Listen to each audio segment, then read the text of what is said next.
Our planet's remarkable biodiversity is in peril. Species are going extinct faster than at any time in the Earth's history. Rampant exploitation of natural resources is shrinking the habitable areas of the globe. The oceanographic vessel Sedna 4 is sailing around the world to unveil the beauty and fragility of the planet. Sedna 4 and her crew are heading for Sumatra in Indonesia. Sumatra has a rich and varied wildlife, with over 200 species of mammals and nearly 600 different species of birds. Located in Southeast Asia, its tropical forests and peatlands are truly a part of the world's heritage. Yet every year, 2 million hectares of forest are cleared to become vast single-crop farms. That's the equivalent of 6 football fields disappearing every minute.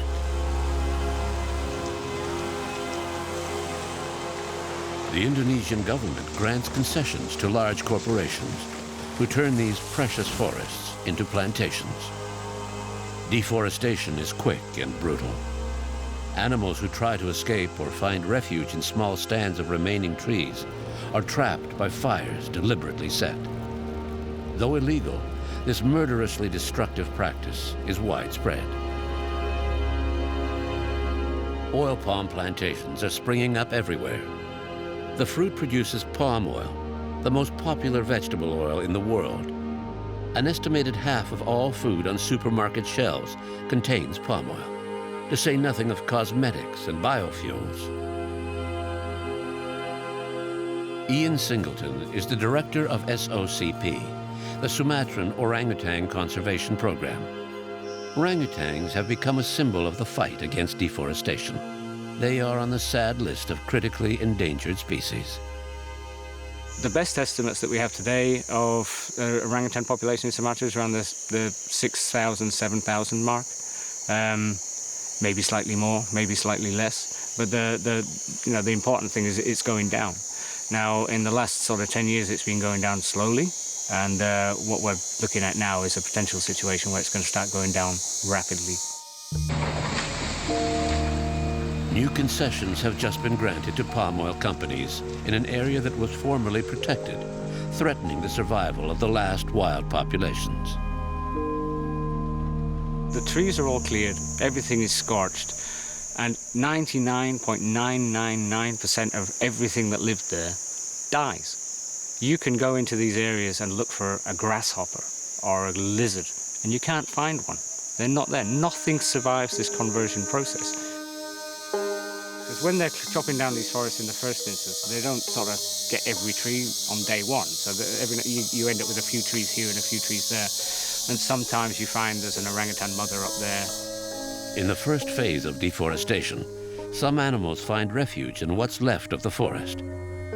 Poachers look for infant orangutans, much to the distress of the females who try to protect their young. So they will chop the tree down and then they will jump on this animal and beat it and club it with machetes and wood and sharpened bamboo sticks and everything, and it'll be killed that way. Most adult orangutans die or are left seriously injured. The young orphans are captured and transported to large centers where they will be sold in secret as pets.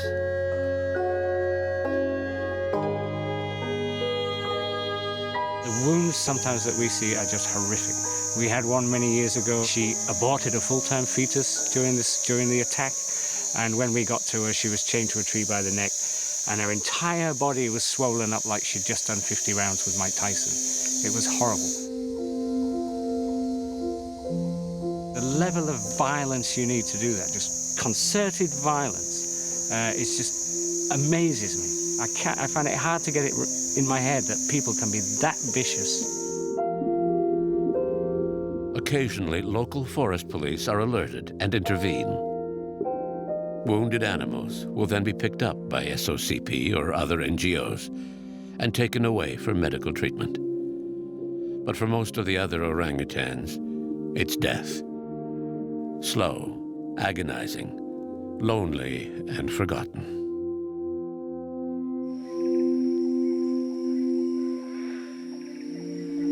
Through its work and research programs, SOCP is trying to save the last wild populations of orangutans in Sumatra. Here at the quarantine station, most residents are young orangutans, confiscated from owners who kept them in captivity in often deplorable conditions. The ultimate aim of SOCP is to release all its charges, young and old, into the wild. But not all the animals will be so lucky. Losa was shot 62 times with an air rifle. We've managed to take 14 pellets out of him, but he's still got 48 inside. And he's got the problem, his biggest problem, he's got 2 in this eye and 1 in this eye, so he's completely blind. You can see his eyes, look, there's just nothing there at all. And we'll never be able to fix that. So he's going to spend the rest of his life as a captive orangutan, which could be more than, could be 40, 50 years.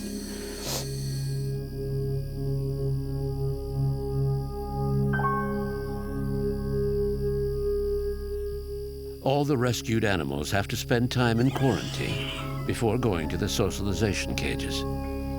This is where these young orangutans will learn how to become wild animals again. So this is, these are the socialization cages. So this is the first time they've met and been introduced to other orangutans, probably since their mother was killed and they were first captured. So this is where, once they're in here, they have to learn all these orangutan behavioral skills, how to defend their food resources and then you find out who the bullies are and who the subordinate ones are and everything else. So they all will be released eventually? Yeah, everybody in here is a release candidate. We're just waiting. This Saturday, we plan to move 6 orangutans from here to Janto to start the release process there, and everybody else is just waiting for their turn. But it's quite a rewarding stage to get to, because these guys have many of them have spent years on their own. Some of them have even spent like 10 years chained to a single tree around the neck with a meter of chain. And to finally get them into a place like this where they can really exercise, get to move around, learn all these new skills, it's a really rewarding part of the process.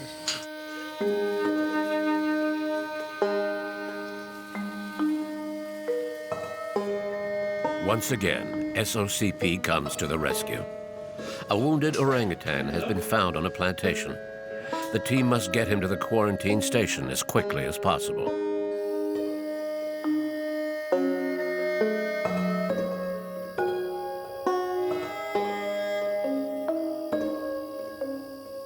The medical team have named him Ria. He's an older male. Wow. Wow. So this is the one we got yesterday morning, yeah? Yeah, we just got the information from the forestry department, and then he said with us he found some big orangutan in the plantation, and the people say the orangutan is just staying in one place and then don't want to moving, and then when try to looking with binocular, he found a lot of wound there. So this is why the forestry department make a decision to take this orangutan going to here. He's got a big scar this here. This is a lot of wound on his body. On the head, this is very big wound there, and this is very deep. And then we found a big hole on the here, and then on the right hand, is it? He cannot using. And when we try to palpate, the scapula is calm down. So I don't know exactly is this a fracture or just dislocation. So we will make sure with the X-ray. But it's surprisingly calm, yeah? Yeah.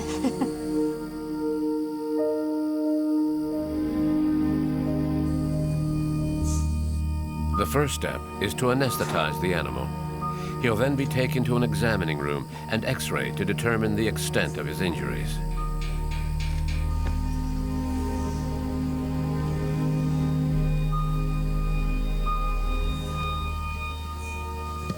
Ria's body is a mass of wounds and bruises, apparently inflicted by the plantation workers.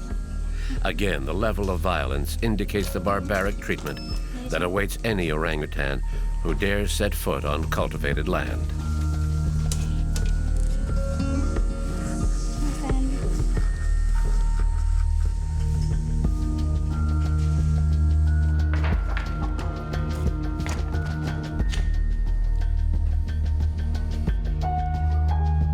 The first X-rays confirm that he's been shot. The pellets can be seen all through his body. So Yeah, this is the head and the skull. You can see there's the 1, 2, 3 pellets up there. 3 bullets here. 1, 2, 3. So I think there's around 18. Yeah, but it's kind of weird because they usually focus on the head. You know, they usually shoot him in the face. But these are obviously not too far away from his eyes. If they'd hit him in the eyes, he'd have been blinded. Yeah.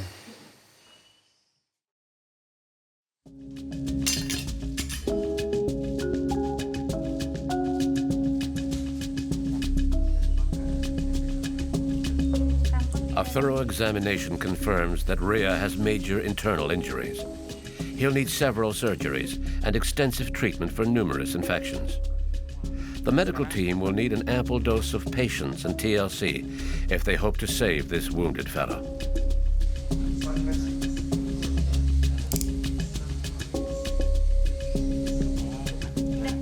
So after 6 hours on the surgery, what's the verdict? It looks from the x-rays, there's no sign of any sort of bone damage. And so his problem is all these cuts and holes. And especially his right hand, it's completely shot to pieces. The tendons inside the hand is all rotten. You can actually put a finger almost all the way in, just about every direction. And the tendons seem to be already rotten, so you can pull the ends and make the fingers move. So there's a good chance we may have to amputate that, but we'll review that over the next few days. So if you have to cut his right arm, is there less chance to be released, or? It depends on him, but he's lived in the forest, wild, and as long as he's sensible, missing a hand probably wouldn't be a major problem. We've already released one big male orangutan with an amputated arm here, and it doesn't bother him at all. Yeah. We'll see. Yeah. It depends very much on him now, I think. Rhea will be under 24-hour observation for the next few days. Veterinarians are especially concerned about some of the internal injuries caused by the violent blows he received. He must be carefully monitored throughout his recovery.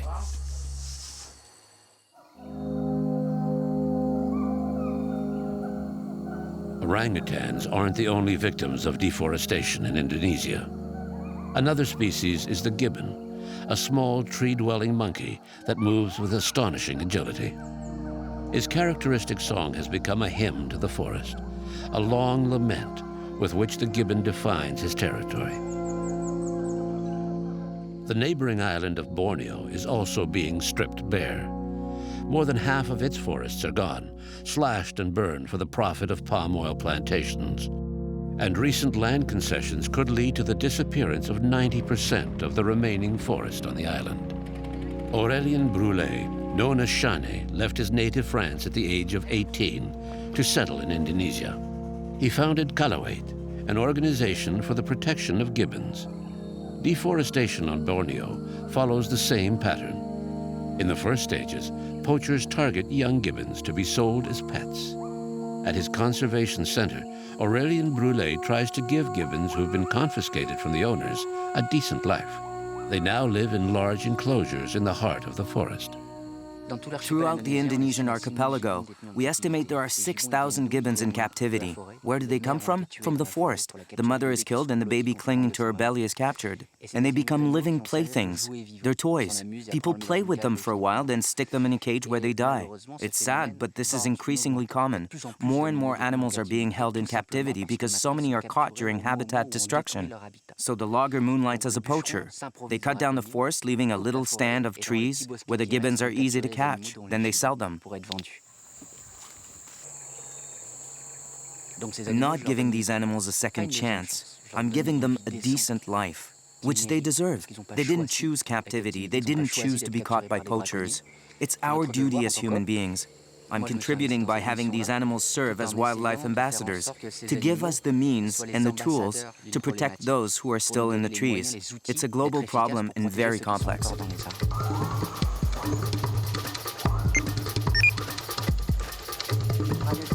To protect the last wild gibbon populations, Shani makes regular flights over the great Indonesian forests to track deforestation.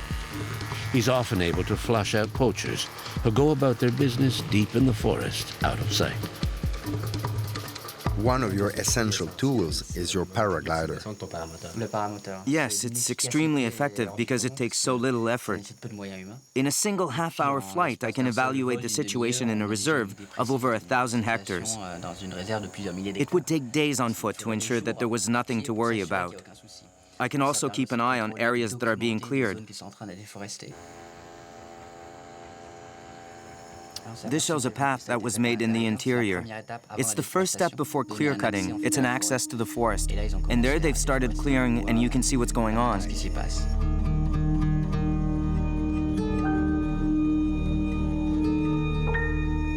So that's clear cutting. And they've also set fibers to be able to cut faster. So that forest is on fire. But there must be a risk of the fires spreading. A great risk. But that's actually what they want. To set a fire and burn as much as possible. So it's easier to burn the forest into a plantation. These fires don't get out of control. They are deliberately set to spread as far as possible. That's why there are dozens of fires lit here and there, so as much as possible will burn. The longer the dry season, the happier the oil palm industry is, because they can, unfortunately, convert the forest more quickly. Isn't it against the law? Absolutely. But this goes on every year in Borneo and Sumatra. The haze will even go beyond the country's border. That's how huge the fires are. To counteract the massacre, Callaway was able to negotiate the creation of a protected preserve where they could release their gibbons back to nature. When I created this reserve in Borneo, I did it with the authorities, with the locals. It was an ideal conservation organization. Then came elections. Attitudes and interests changed, and they're now cutting down the forest. What will happen to those animals? This is also a very corrupt country. Indonesia is the 5th most corrupt country in the world, so you have to deal with that. I can't remake Indonesia. My goal is to save gibbons, save the forest, so I do anything I can to achieve that.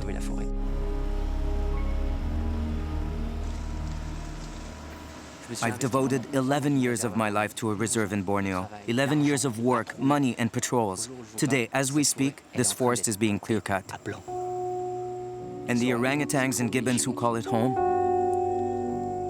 Sorry.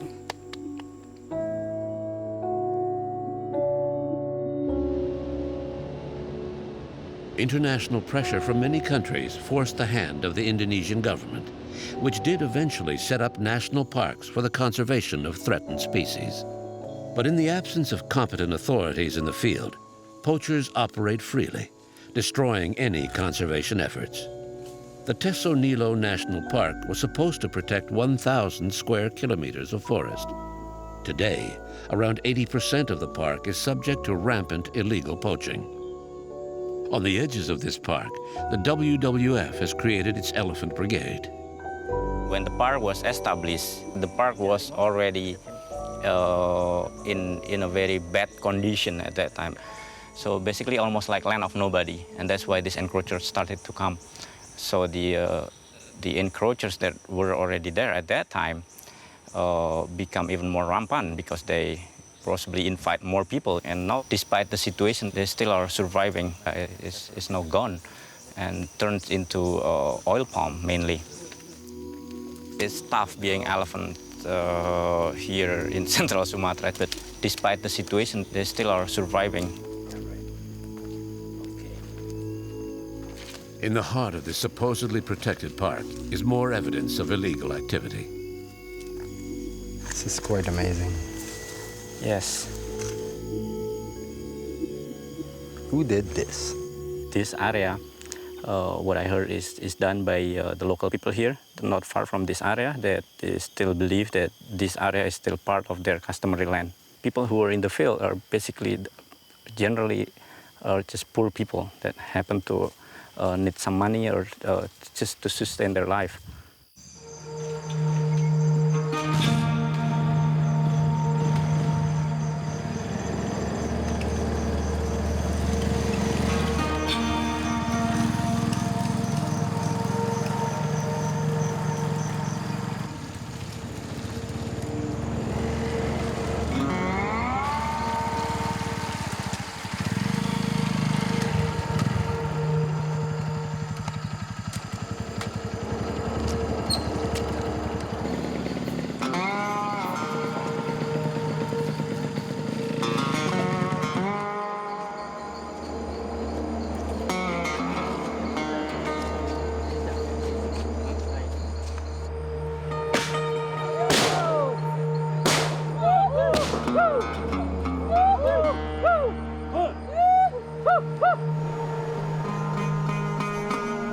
The threat to the survival of endangered species isn't restricted to the period of deforestation.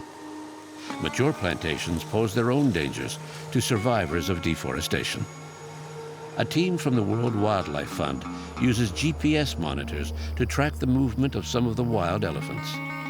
This morning, a herd entered a large oil palm plantation alongside another national park. These migratory animals simply don't have enough protected forest left, since the parks and reserves are under siege by the poachers. The team needs to intervene quickly to try to settle this new conflict between the wild elephants and the plantation owners. We are just at the limit of Palaraja National Park, and we hear farmers who are attempting to hunt elephants off the plantations.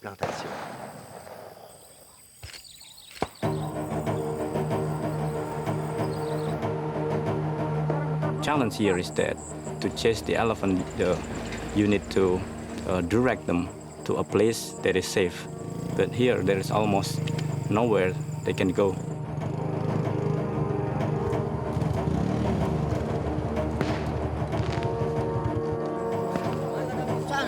The oil palm company owners have sent a group of workers to chase the elephants out of the plantation. The battalion, armed with firecrackers, tracks and surrounds the elephants, who have nowhere to go. It's an open-air circus, with the elephants as victims of an organized hunt.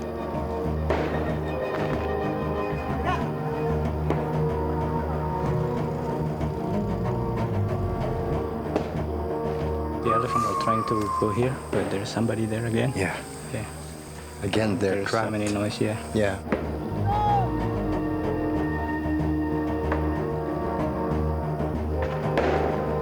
We are living in like the war zone.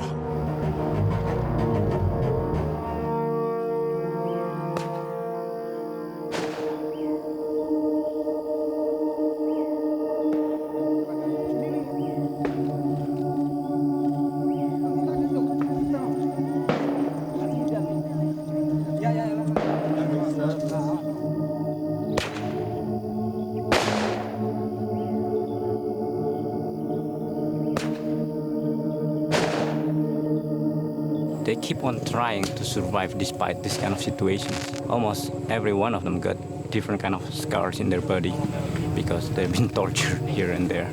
Slowly, run out. Now we are safe.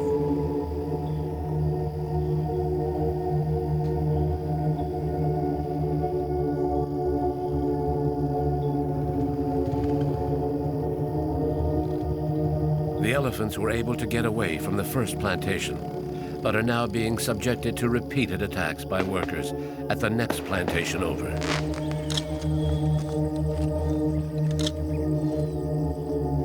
Look, you know, they're right in the middle of the two plantations and they don't know where to go.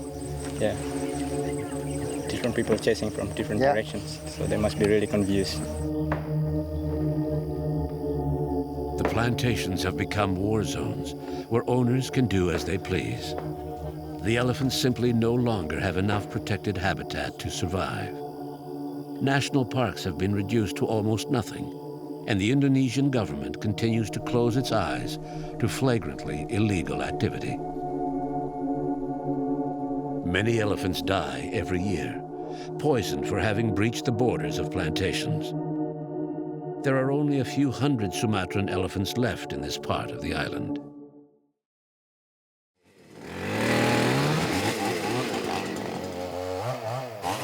The Indonesian government's inability to protect its parks and reserves leaves conservation groups with few alternatives. That was the end for me. Now I don't take risks. I buy the land.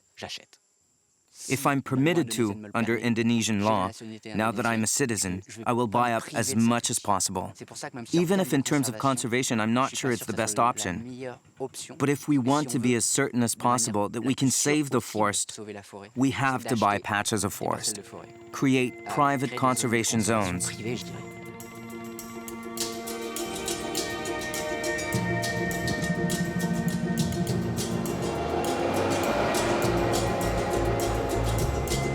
With €1,000, we can save 1 hectare. A family of gibbons needs 15 hectares. €15,000 will save a gibbon family forever. That is very concrete. And if we own the forest, we can put protection measures in place without having to seek authorization from any elected official, who may change every 5 years, or lobby authorities for which there is never a guarantee. This is completely different. Someone cuts down a tree on my reserve, it's as if someone came into my house to rob me. I call the local police who do their job. Welcome to Callaway, Sumatra.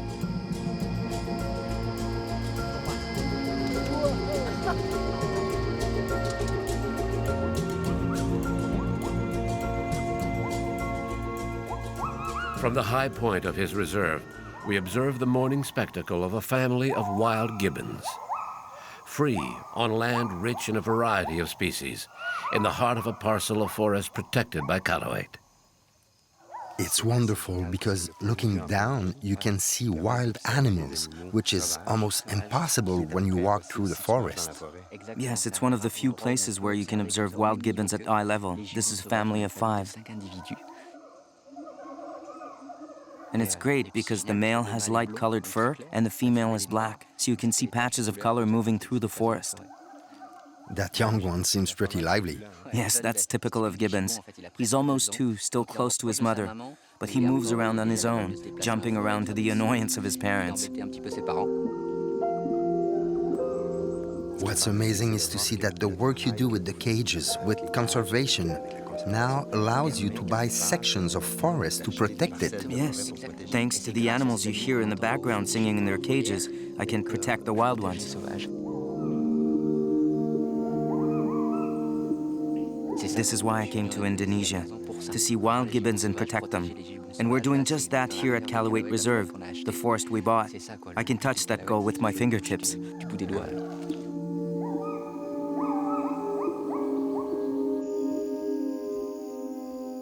Saving gibbons means saving trees, which saves all the animals. We have no time to lose, and the best way to proceed is to buy up the forest. In Indonesia, the first big victory, and we have the necessary tools to win it, is to ensure that zones protected under Indonesian law, all the existing national parks, all the existing reserves, are well and truly protected on the ground.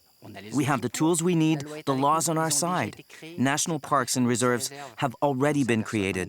But it's clear to see that in Indonesia, the way the law is enforced is not what people are used to in developed countries.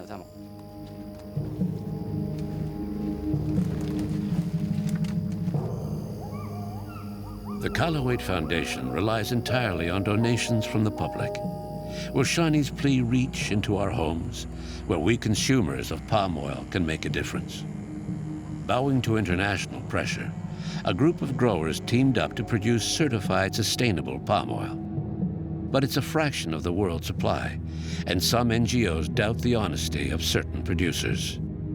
Yet respect for habitat and biodiversity ought to be a basic condition of earning the right to exploit the forest anywhere on the planet.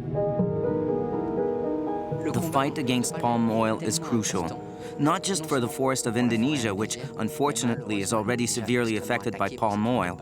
Anything we can save in Indonesia is only a first step. But if we don't organize a defense, an offense against palm oil, then the industry will start the same process of destruction in Central Africa, in Gabon, especially, which is renowned for its lush forest. The oil palm corporations are already there, and in Latin America. That's why it's vital to have victories here, so that the pattern doesn't repeat so severely in other countries where palm oil exploitation is in its infancy. Just look at what's happened in Malaysia, which was one of the first countries targeted by palm oil and where little forest is left. Deforestation accounts for 20% of greenhouse gas released into the atmosphere every year, which is a major contributor to global warming.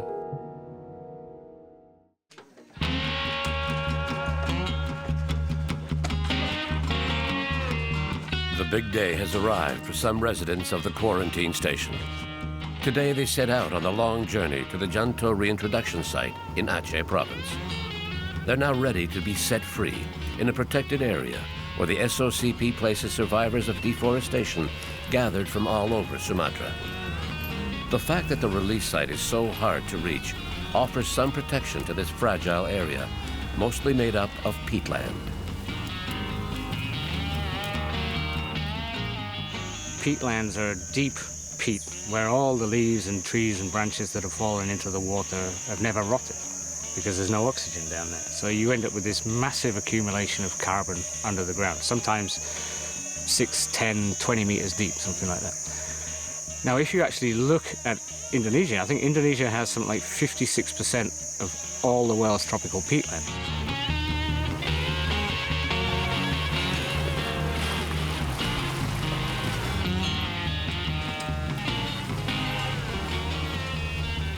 The amount of carbon considered to be in these peatlands by the experts was something like 4 to 16 times what's in the atmosphere today. So this is a major issue. If you want to reduce emissions of carbon into the atmosphere, if you can stop destruction of Indonesia's rainforest, and especially its peatlands, you take a huge leap in the direction of your goal.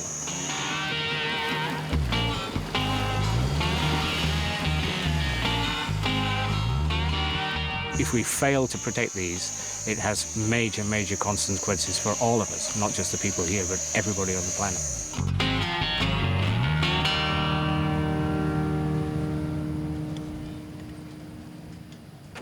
After traveling for hours, the orangutans at last reach the Janto Release Center. They'll be re-examined and then enter a final adaptation stage before being released into the forest.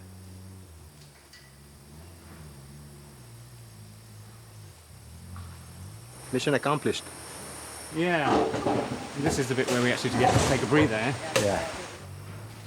It's always stressful when you've got the orangutans on the road because anything can happen, like bridges breaking down or getting stuck with a broken axle or something. But once you get them here, they're healthy, they're in the cages, you can relax a bit.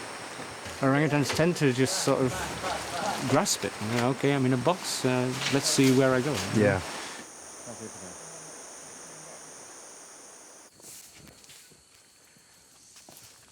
But not all orangutans are so lucky. At the quarantine station, Rhea, the big male, badly beaten by plantation workers, is in trouble. He stopped responding to treatment, and his condition is deteriorating. The medical team needs to perform more surgery if there's any hope of saving his life.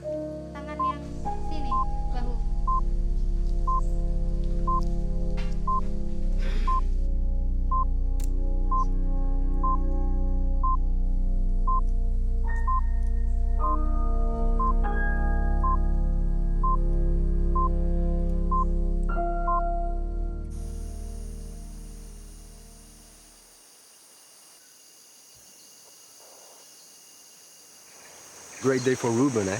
Yeah, in a minute, Muklis will he'll hang a few bits of fruit on the rope there, try and encourage him to go across, and then the last step is just to open the door. Yeah. And then it's up to the orangutan what he does next. Yeah?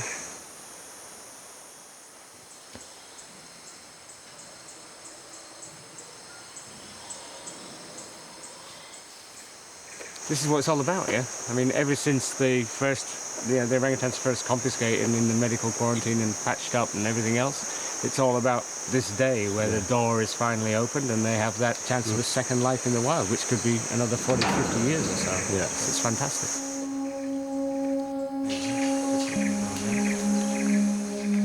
At long last, the cage door slides open for Ruben, a young orangutan confiscated from his owners and treated by Ian's team.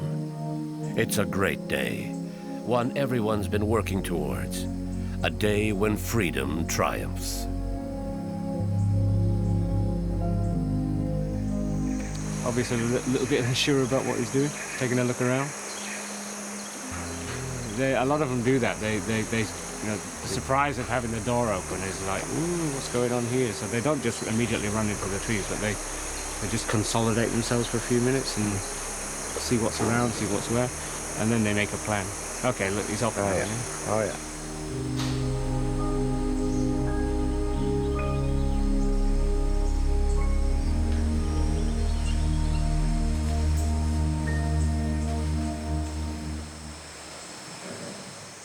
Not very interested in the fruit, more interested in the tree.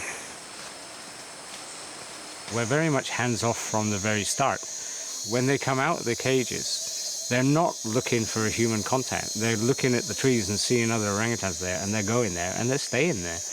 There's no difference between these orangutans right now and those orangutans I followed for 2 years in the swamps. They're up there all the time, feeding very much on the stuff they should be feeding on, and at the end of the day, they made these beautiful nests and went to sleep.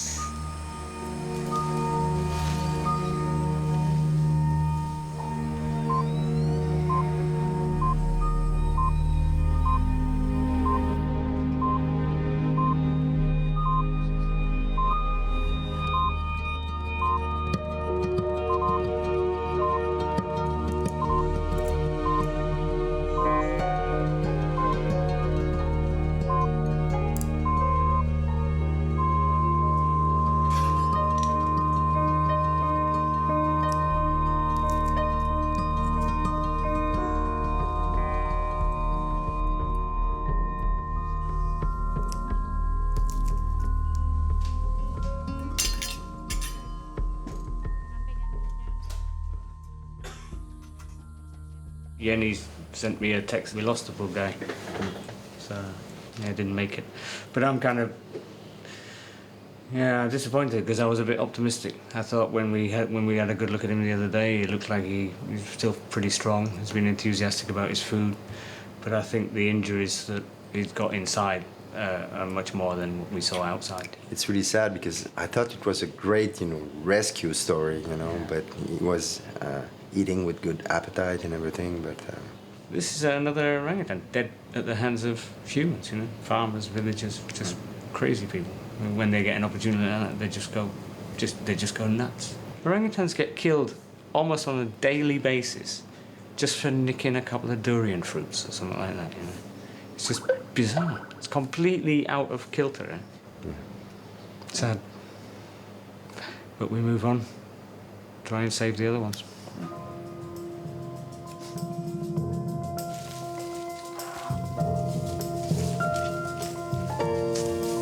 I have the privilege to work with these magnificent species, including elephant, tigers, and rhinos, and they are categorized as critically endangered under IUCN criteria. All of these species or subspecies are in that category now. The next step beyond that is extinct in the wild, and we really don't want them to be there.